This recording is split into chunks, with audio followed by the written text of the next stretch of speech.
posdiens het heeltemal tot stilstand gekom. Vanmiddag was daar net enkele werkers oor buite Witspos, die land se grootste possentrum.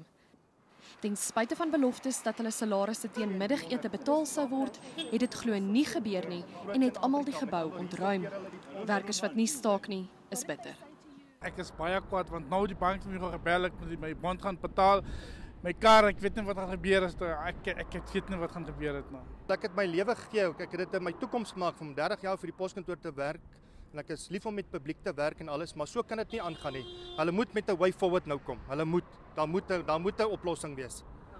Die poskantoor het glo al meer as 100 miljoen rand verloor weens die afgelope 3 jaar se stakings.